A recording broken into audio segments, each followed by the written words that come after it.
మహబూబాబాద్ జిల్లా బయ్యారం, కొత్తగూడ, గంగారం అడవుల్లో అగ్ని ప్రమాదం జరిగింది. భారీగా మంటలు ఎగిసిపడడంతో గిరిజన గ్రామాల ప్రజలు ఆందోళన చెందుతున్నారు. అడవుల పక్కనే గిరిజన గ్రామాలున్నాయి. పంట పొలాలకు మంటలు వ్యాపించాయి. పొలంలోని మొక్కజొన్న రాసులకు మంటలు అంటుకున్నాయి. దీంతో మొక్కజొన్న కంకులు కాలి బూడిదయ్యాయి. తునీకాకు కోసమే అడవులకు నిప్పు పెడుతున్నారనే విమర్శలు ఉన్నాయి.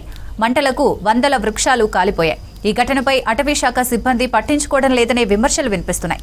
అటవీశాఖ అధికారులకు ఫిర్యాదు చేసినా పట్టించుకోవటం లేదంటూ ఆదివాసీ గిరిజన సంఘాలు ఆరోపిస్తున్నాయి.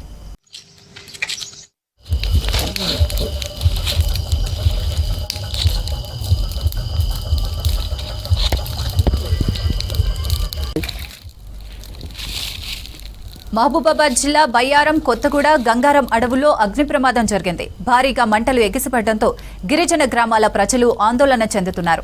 అడవుల పక్కనే గిరిజన గ్రామాలున్నాయి. పంట పొలాలకు మంటలు వ్యాపించాయి. పొలంలోని మొక్కజొన్న రాసులకు మంటలు అంటుకున్నాయి. దీంతో మొక్కజొన్న కంకులు కాలి బూడిదయ్యాయి. తునీకాకు కోసమే అడవులకు నిప్పు పెడుతున్నారనే విమర్శలు ఉన్నాయి. మంటలకు వందల వృక్షాలు కాలిపోయాయి. ఈ ఘటనపై అటవీశాఖ సిబ్బంది పట్టించుకోవటం లేదనే విమర్శలు వినిపిస్తున్నాయి. అటవీశాఖ అధికారులకు ఫిర్యాదు చేసినా పట్టించుకోవటం లేదంటూ ఆదివాసీ గిరిజన సంఘాలు ఆరోపిస్తున్నాయి.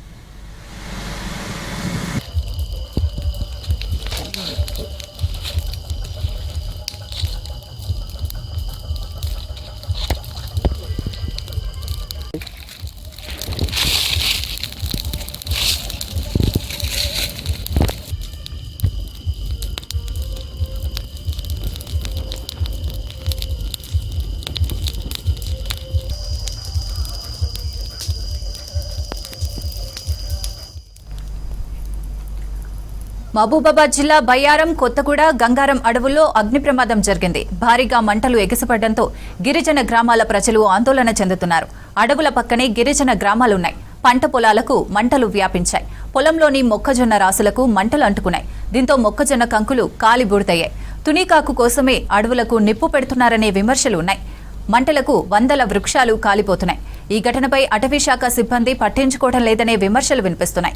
అటవీశాఖ అధికారులకు ఫిర్యాదు చేసినా పట్టించుకోవడం లేదంటూ ఆదివాసీ గిరిజన సంఘాలు ఆరోపిస్తున్నాయి. రైట్గా ఇదే అంశంపై మరిన్ని డీటెయిల్స్ కృష్ణమోహన్ అందిస్తారు. కృష్ణమోహన్, ఉమ్మడి జిల్లా ఏజెన్సీ ప్రాంతాలలో ఫైర్ యాక్సిడెంట్లు ఇప్పుడు తరచుగా జరుగుతున్నాయి. గత 10 రోజులుగా చూస్తే ఏటు నాగారం అటవీ ప్రాంతంలో కూడా ఇదే విధమైనటువంటి ఫైర్ యాక్సిడెంట్ జరుగుతుంది. అనేక చోట్ల అటవీ ప్రాంతంలో మంటలు ఎగిసిపడుతున్నాయి. అవి మర్చిపోకముందే ఇప్పుడు మహబూబాద్ జిల్లాలో కూడా అలాంటి ఘటనలే వెలుగు చూస్తాయని చెప్పొచ్చు. బయ్యారం, కొత్తగూడ, గంగారం అడవులలో కూడా మంటలు ఎగిసిపడుతున్నాయి. వందల ఎకరాలలో ఇప్పుడు ఈ మంటలు వ్యాపిస్తున్నాయి. సేమ్ టైంలో అడవి ప్రాంతానికి చుట్టుపక్కల ఏజెన్సీ గ్రామాలన్నీ ఉంటాయి. అడవికి సమీపంలో ఉండేటువంటి గ్రామాలలోనే ఈ మొక్కజొన్న కావచ్చు, మిగతా పంటలకు సంబంధించినటువంటి పొలాల సాగు చేస్తుంటారు. అయితే అడవిలో ఎగిసిపడుతున్నటువంటి మంటలు గ్రామ సమీపంలోని పొలాల వరకు కూడా వ్యాప్తి చెందుతున్నాయి. దీంతో మొక్కజొన్న పంట సంబంధించినటువంటి పైరు కూడా కొనసాగుతుంది. దీంతో మొక్కజొన్న పంటకు సంబంధించినటువంటి ఆ పంట కూడా దగ్ధమవుతుందని చెప్పొచ్చు. దీంతో రైతులు తీవ్ర ఇబ్బందులు పడుతున్నారు. మొక్కజొన్న పంటకు సంబంధించి కూడా మొత్తం చేతికి వచ్చినటువంటి దశ ప్రస్తుతం. ఈ పంట మొత్తం అమ్ముకోవడానికి రైతులంతా కూడా పొలాలలో కోత చేసిన తర్వాత మొక్కజొన్న కంకులన్నీ కూడా ఆరబోచారు. ఒక్కసారిగా మంటలు ఎగిసిపడుతుండటంతో ఆ మంటల తాకిడికి ఈ మొక్కజొన్న పంట కూడా పూర్తిగా రాసులన్నీ కూడా కాలి బూడిద అయిపోయాయి. సేమ్ టైంలో మంటల తాకిడికి అటవీ ప్రాంతంలోని విలువైనటువంటి అతి భారీ వృక్షాలన్నీ కూడా బూడిదవుతున్నాయని చెప్పొచ్చు. ఇవంతా కూడా తునికాకు కోసమే ఈ మంటలు పెడుతున్నారు. దీంతో ఇటు అడవి కాలిపోతుంది. సేమ్ టైంలో చుట్టుపక్కల ఉన్నటువంటి గ్రామాలకు సంబంధించిన రైతుల పంట పొలాలు కూడా కాలి బూడిదవుతున్నటువంటి పరిస్థితి కనిపిస్తుంది. అయితే అనేక సార్లు అటవీ శాఖ అధికారుల దృష్టికి కూడా తీసుకెళ్లాం.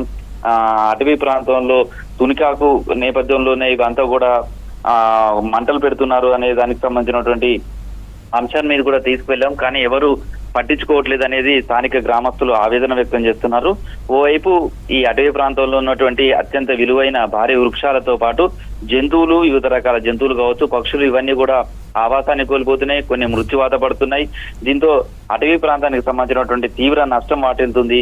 సేమ్ టైంలో గిరిజన గ్రామాలకు సంబంధించినటువంటి దగ్గర కూడా వాళ్ళ కష్టపడి పండించినటువంటి పంట మొత్తం కూడా ఈ మంటకు ఆహుతవుతుంది, బూడిదగా మారిపోతుంది. దీంతో రైతులు లక్షల రూపాయల నష్టం వాటిల్లినటువంటి పరిస్థితి కనిపిస్తుంది. దీనిపై ఇప్పటికే అటవీ శాఖ అధికారులు మాత్రం నిర్లక్ష్యంగా వ్యవహరిస్తున్నారు. ఇంత మంటలు ఎగిసి పడుతున్నా, అడవి మొత్తం కాలిపోతున్నా కానీ పట్టించుకోవట్లేదనే ఆవేదన ఇక్కడ ఉన్నటువంటి సమీప గ్రామస్తులు కూడా చెప్తున్నారు. ఈ మంటలు ఆర్పకపోతే అది మరింత పెను నష్టాన్ని వ్యాపించే అవకాశం ఉంటుంది. తమ పంట పొలాలతో పాటు ఇళ్లకు కూడా ఇవి వ్యాప్తి చెందుతాయి, పంట మొత్తం దెబ్బతింటుంది అనే ఆవేదన వ్యక్తం చేస్తున్నారు శిరీష.